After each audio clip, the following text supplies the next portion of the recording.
If you aren't aware, someone by the name of LifeIsBadClothing just dropped some statistics that they gathered from R5 Reloaded 1v1s, comparing the accuracy of mouse and keyboard players versus controller players. You might be tired of hearing this debate, but the stats are actually mind-boggling. The sample size was 10,000 of the top R5 Reloaded players and monitoring them from February to June this year. And the average accuracy of controller players is 33.5%, whereas MnK is sitting at 25.7%, which means controller players on average have a higher accuracy of 30%, and 1/4 of roller players have a higher accuracy than 99.9% of mouse and keyboard players. And comparing the top 1000 players by accuracy, we have only 3 mouse and keyboard players, which leaves 997 of them being on controller. Now, let me just say, I don't have some personal vendetta against individuals that play using a controller,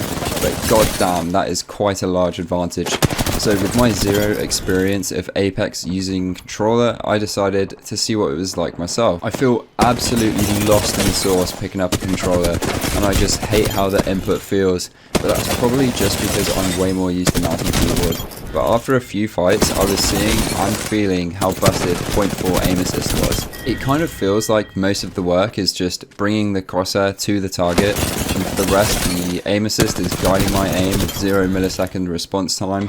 Some of these guys are even trying movement with tap-strafing, and hitting my shots on them hasn't been this effortless ever. I played R5 Reloaded for about 20 minutes to get the clips that I'm using in this video, and it's evident that there is obviously still a skill gap between a bad roller player, like me, and a good player.